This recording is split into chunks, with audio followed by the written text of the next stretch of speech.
everyone, welcome to another episode of Abegwhosendme. If you're an entrepreneur or you want to be an entrepreneur, this is the podcast you should be listening to. Today I have an amazing guest in the building, and he finished from, the best university in Nigeria. We've been having a lot of people from that university on this podcast. We need to diversify. Our guest is a senior talent management professional with experience across marketing, communication, PR, technology, engineering, procurement, construction, and consulting. He's a curious thinker and a leader who partners with C-suite executives to influence business transformation and culture change. He enjoys research and gaming, and is also a recognized member of the Association of Elite Human Resource Personnel. Ladies and gentlemen, I present Tolu Ajayi. Drum roll. Yeah. Hi everyone. Good to be here. Yeah. Let me just do my fake accent. Hi everyone. Good to be here. Yeah. Hi listeners. I hope you're good. It's an honor to be here. Yes, with my boss. With your boss. It's an honor to have you here, Tolu. Yeah, my pleasure is all mine. Yeah. So Tolu, how can you people help us? You HR people, because retaining talent and even attracting the good ones is becoming a strong thing, in Nigeria, especially because half of the Nigerian population is moving to Canada and the United States. They're just moving abroad. So the little ones that are yet to move abroad, they are being poached by the big guys and all of that. And we know that to build a business, you really do need good people and resourceful people. So, in your own opinion, how can we attract and retain talents? Well, thank you, Tolu, for having me. And wow, what a question, and what an important thing to consider, in our times now, because it's not just because of it's not because of this conversation, really. It's something that is a bane of the Nigerian economy, as it were. And I'm sure quite a number of people elsewhere have had this kind of conversation. One, it's systemic. I mean, with the apple doesn't fall far from the tree. It's systemic. When you find yourself in a place where the education it's not as it should be, it's not as it's supposed to be, and then the byproduct is what we're getting. So it's a systemic thing. Just ask yourself if anyone have the proper infographic of the 2022 budget. Look at what is allocated to education. So we already have a systemic issue on our hand from the structure of our education. Yeah, from the structure of our education, from the people, from even the administrators, the learners, those who are facilitating this education system, as it were. So that itself, it's a whole lot of challenge, because the people, the products, and the people coming out of the formal education system, right, the reality is, staring them right there in the face. That's one. Aside from the fact that, because of the systemic problem in the education system, you would also have graduates who don't have the requisite skills, not because they don't want to learn, but because the structure and the mold through which they came through, it's not sufficient for the reality of the now. So employers now are seriously trying to grasp the few talents that are in the market. And so a number of things are going into it, the pricing war, the attraction war and all of that. So, I started from the fact that it's a systemic issue to really to be able to help business owners and entrepreneurs generally to understand where they're coming from, to understand the situation on a large scale, right? And then to be able to properly attack it. I'm even glad that you mentioned that people are relocating and moving to out of the country. In their numbers. And in numbers. I was having a chat with a colleague recently, and the person was asking, what about this lady? I just chatted the person in the back. Sorry, she has left Nigeria. I'm even chatting with her now. I said, well, he said yes. She's that. I'm quite sure that a lot of you, my colleagues who are HR professionals who are still in Nigeria, is because they have not picked their call.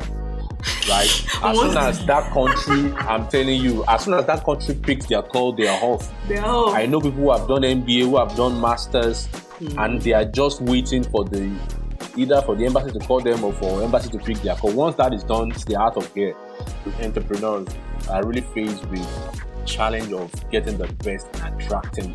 Guess what? Because those who are here on ground and who have the requisite competency, they are being attracted by those who have enough revenue and funds, right? Who have the right price in the market to be able to get them, right? So when those people at the layer at the top have been taken, of course, it will be the lower rungs that will be available. So that's basically, if I would say, that's pretty much a challenge in the country. Yes, you have personal challenges. People don't really want to learn and all of that, but again, it's systemic, it's governmental, it's structural. So, are you saying there's nothing that we can do? So I understand it's systemic. That means it's going to take a long time, and it takes a lot of willpower, a lot of policies, a lot of laws, a lot of all of those things to move it. How do we circumnavigate this issue? How do we? Okay, so we now have just a few people that are left that you wonder that this person even go to university, because they tell you they are graduates, but then in their communication and in their presentation, you are wondering, are you sure you went to university? How do we circumvent this issue? So I think this is where our creativity, right? This is where our creativity and innovation should really come out. Really, maybe the reason why we're at this crossroad or we're having these issues, so that we can turn on our brain and really begin to think. And I think that's what entrepreneurs and business owners need to begin to do. So now that you already have a challenge, then that means that what the conventional method of attracting talents will not suffice anymore, right? The conventional method of how we used to think about talent needs to change. So the level of creativity and innovation needs to come into how businesses should henceforth attract talents. So you're thinking of, and there are several layers to it, right? That we probably will not be able to exhaust all of that in this conversation. But just to speak about it, you have to look at it, even the perspective. So your philosophy of talent attraction has to change, right? Your understanding of talent and philosophy has to change. No longer at the days where you think you're doing the talent a favor. Guess what? You're a business owner, you have your strategic imperatives and objectives for the year. Guess who are going to drive it? Talents. And so you're not doing them a favor. You're not doing them a favor. You need them to come, because when they come, they're not goofing around. They are ready to get the work done, and we want them to get the work done to get the revenue in. And it's the people, right? People drive performance. People drive these objectives. So you need to have a different, business owners need to have a change thinking and different philosophy about talent attraction, about talent in a sense that, there are over 2-point-something million graduates out there. I can pick anyone. No, you can't pick anyone. If you pick anyone, your business will be in anywhere, right? Your perspective and your philosophy about talent need to change, and that's what business owners need to have. And I mean, if you look at the success stories of small businesses, unicorns, and what have you, and you look at their approach to talent, you'll see that there's a different way of approach to talent generally and how they are attracting. So for me, really, it's about your philosophy of talent needs to change. You need to be able to put innovation and creativity into the different processes and approaches. You can call it strategy, you can call it process, you can call it whatever it is. The level of creativity needs to, you need to take a whole look, about it. So I'll give an example, right? If you're conversant, for those who are in the tech, I have a number of colleagues who are in the tech space, and for the past 2 weeks, we've been bantering ourselves with the, I cover my tech talents with oil, with prayers, with the morning prayers, with blood, everything that, because the war out there is real. And guess what? Someone said, instead of having to fight against established talent, this one you are trying to group and get each other's, we are all poaching each other's talent, right? Mm-hmm. Why don't you go to the university and go and start getting talent from the university? These guys who are still in their part 2, part 3, who can readily be doing some freelancing for you, tech work for you, right? Guess what? They have been interning, maybe in their first 2 years, 3 years, they've interned at maybe top companies or top unicorns in Nigeria. You can get them to come work for you. Guess what? If you put the right things in place, when they're done with school, they're not thinking of service here, they're coming to work for you, right? And these are talents that you can literally pay them stipend, or pay them. You won't pay them as much as you will be, and they will still be doing what you're doing. And if you play your cards right, they are able to stay in your company longer. Guess what that does? When you have someone, for example, now from EFL, from schools that are tech hubs, in Nigeria, when someone comes to a company and then the person has a very good experience, guess what? The person brings more people like himself into that same company. That ensures that you have continuous flow of people like that into your company. Guess what? Some of them will stay, some of them will go, but your business will be a going concern. So that's a little bit about the creativity, and of course we can go on and on. So let me not talk too much. So let me allow you to speak now. So that's a conversation. That kind of No. I'm actually learning a lot from what you're saying. I'm sure a lot of people are. You're very correct to say that why not go to the universities, because that's where the raw talent is. And if you treat them well, if you make the workplace attractive enough, they would stay, and then they would show their friends that this is the way. So I think the question now is, how do you make your business attractive enough? Okay, knowing we are not all in tech space, yes, but then how do we make it attractive enough? Because sometimes when we hear attraction as entrepreneurs, we hear money. We are saying let's do TGIF, let's go to this place. We hear money when we hear attraction. But then as an HR person, how do you advise that you can make the business attractive enough for the talent to stay and to point others towards a direction? Okay, so I think business owners, and with everyone, you're an entrepreneur. We all need to begin to think as business owners. When we're looking at talent attraction or having to attract talent into our businesses, I think one of the first things that we need to know is you need to ask yourself what kind of talent or what kind of people are even coming to your business. What's the demography? Right? Are they Gen Zs? Are they Gen Y? Let me use both. If you're trying to get a big boomer, that means maybe the company's already a legacy company or a company that is still growing in that sense. So you're looking at a millennial, a Gen Z, a Gen Y. Yeah. And you need to understand their motivation, right? You need to understand the motivation or the perceived motivation of those generation, of the kind of workforce you're trying to attract into your organization.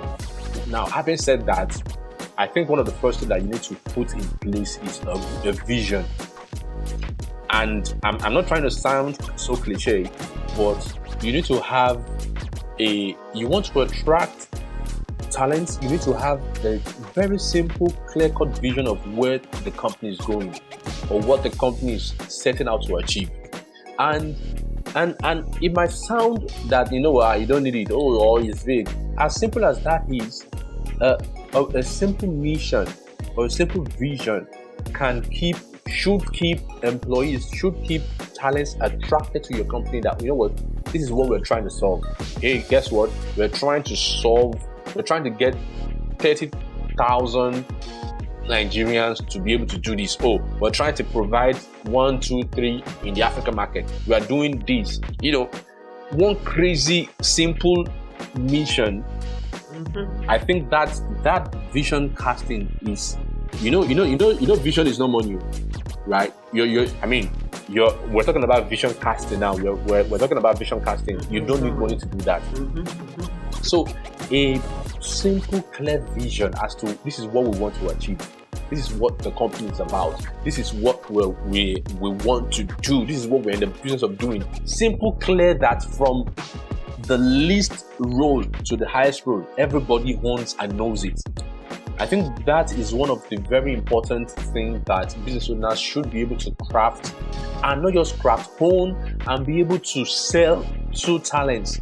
If you are in a space where you're playing and you know that, I can't rub shoulders with the blue chips and the people who are already 20, 30 years in the business, even 10 years in business, right? Mm-hmm. But you're starting out, you need to have a compelling vision, a simple, compelling vision that would attract the right kind of people, right? I was reading this week, I was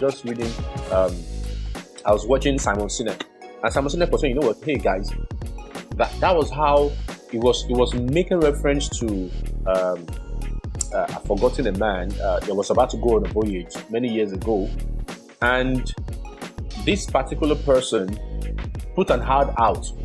You are going on a voyage on the sea. He didn't say, we're looking for someone who's returning. He said, no. He said, going for a voyage is life-threatening. You probably will lose your life, but it's adventurous. If you want, come on board.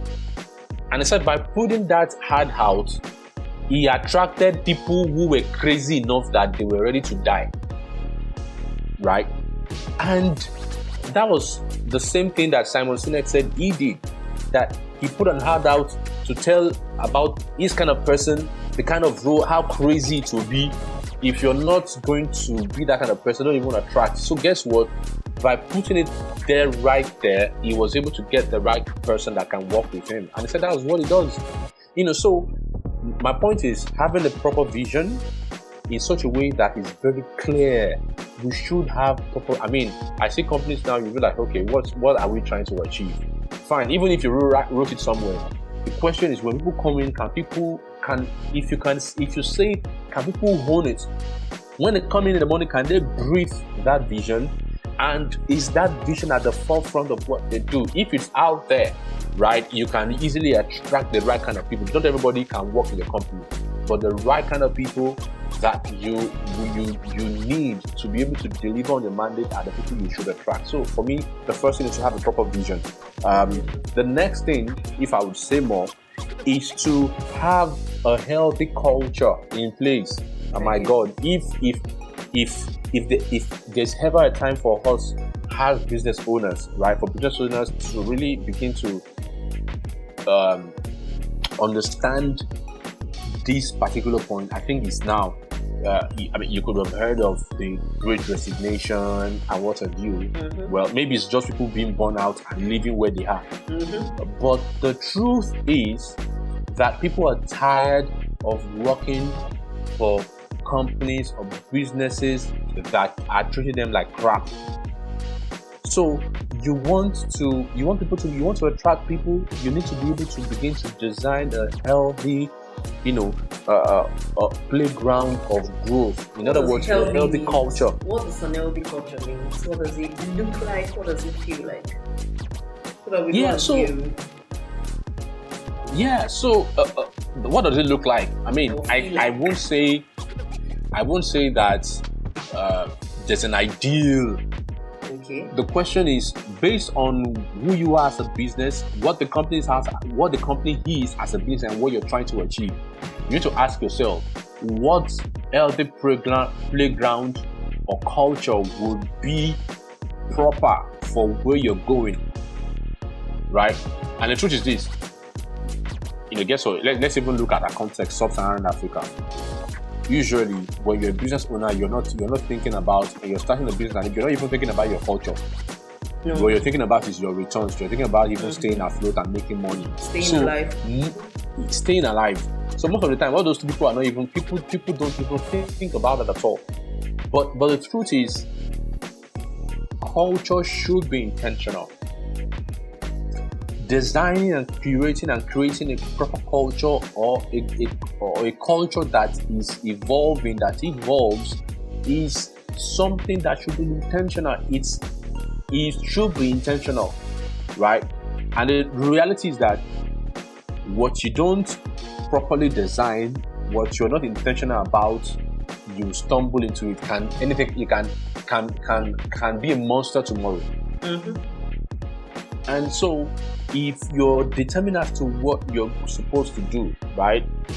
This is my company. This is the kind of people. This is the kind of vision I have. This is the kind of culture I'm aspiring. You need to put it down in writing. The aspirations, right? There's a way to design a culture.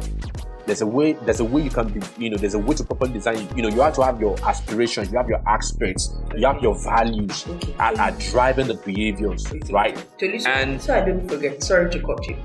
Okay, so yes, we're talking about culture, we're talking about intentionality when creating culture. But I think I'm still at the place where I'm asking myself, what does it even look like? Because you can create what you don't understand or what you don't what you've never known. You get what I'm saying? So what does it? What makes a culture healthy? Is it the fact that every Friday we party at the end of work? Is it the fact that we are on first name basis? What are the fruits of an healthy culture? What does it look like? Okay, so the fruits are you can't set out to design a culture or to begin to facilitate a culture that you really want in the company without having proper values, right? And those values, just like everyone is in the world, your life is centered, or you oscillate around the values that you hold there, right? And then you think about you think about leadership. Guess what? If you start a business, more often than not, before you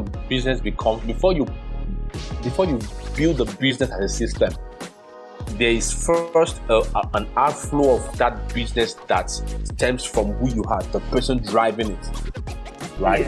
Yes. Maybe today, maybe Microsoft today, maybe years ago when it started, it would the culture and would flow first from who Bill Gates is and the things around him. How he speaks, his mannerism, how he treats people.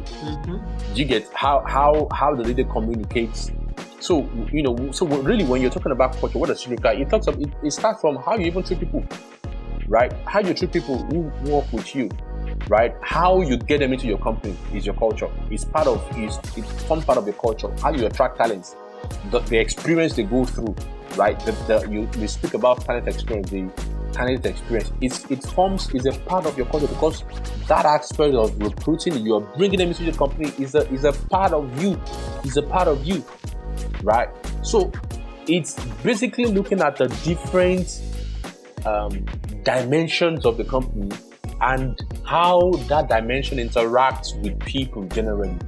So I just spoke about recruiting. I spoke about leadership.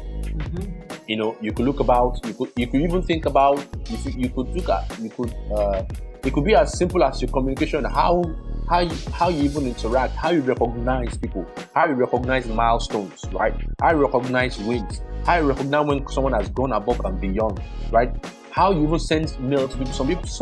Some bosses or business owners or entrepreneurs send mail and you're like, what? How the air you create around yourself, right? Is it that you manipulate people to do stuff for you? when you come in and people are forgetting that this person is coming, it's a reflection of the culture. It's already permeating the business. And so before the business becomes a system that functions outside of you, the culture first it flows from the leader, and then the leaders in the company, and then how the business even interacts, right, with the stakeholders, with the community, how the organization interacts with the community, with the business owner, So all of those things, it could be from the client, it could be from the customer service, that the way you even speak, or are we customer first? Is it in our excellence? All those things, sum it all up, is your culture, or are your culture, the way you want to. So for me, that's it. It's a simple thing.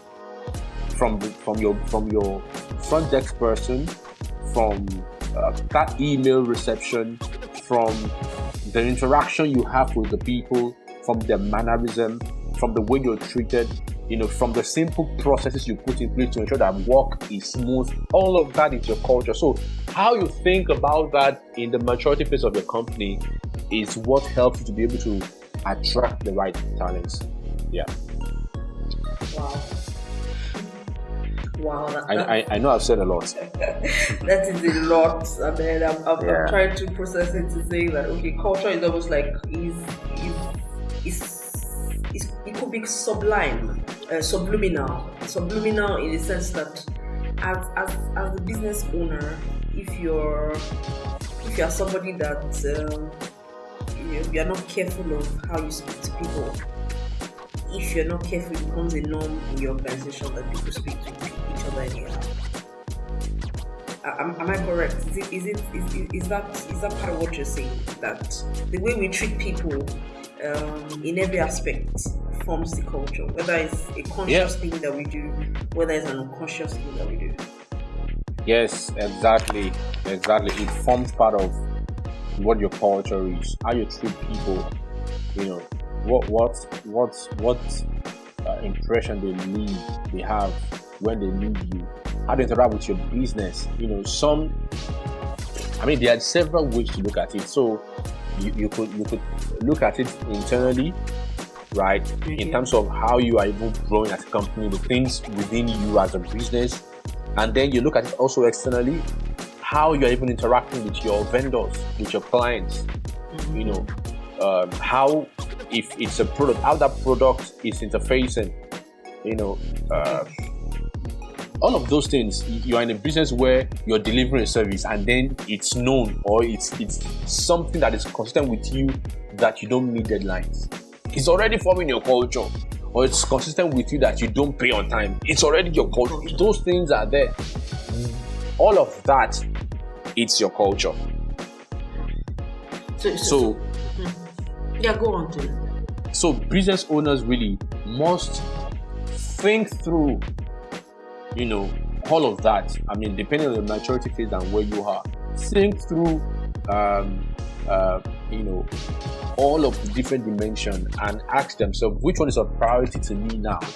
Which one is now that is important, that in terms of my values, in terms of the vision, these things are important. Other things will build up as the business grows, but these are very important. So that is where the business owner, the entrepreneurs need to really sit down and say, okay, this is it. And it's important that those things are there at the beginning, because when it gets to the place where there's a success and success arrives, mm-hmm. It will be difficult. It might be difficult to begin to engineer a different culture. A culture in a direction that really speaks to the vision.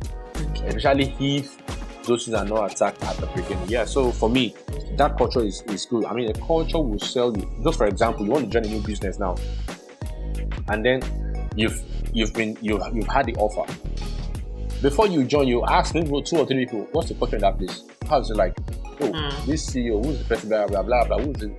And that's the truth. People will, okay, this person, I've had instances when someone will reach out to me, so and so role, or this company. I said, do you want me to tell you the truth?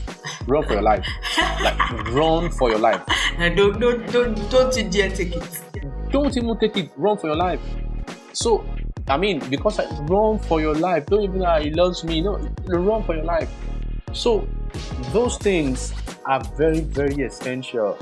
And if you have a bad reputation out there as a business, you probably will not be able to attract the right kind of talent, because talents have now woken up and know that, you know what, hey, we have power. And that's the truth. Okay. Yeah, so for me, that's where I'll stop on culture. Okay. On a final note, to you, what charge will you give to business owners and entrepreneurs as regarding culture and retailing talent? Well, for me, the charge is, I think sometimes it's good as business owners for us to consult, for us to speak to consultants who really can help us. It could be your friend. You don't need to pay. It could be your friend to just help you. So you know what? Hey, you're good in this area. What do you think? This is what I'm trying to achieve. What do you think? Let me have your thoughts. Because sometimes, and I know that's a way, it's a strength of business owners, entrepreneurs, especially when you're starting. You feel like you know everything. You are courageous. You can take on anything and say, they're just daring, as it were.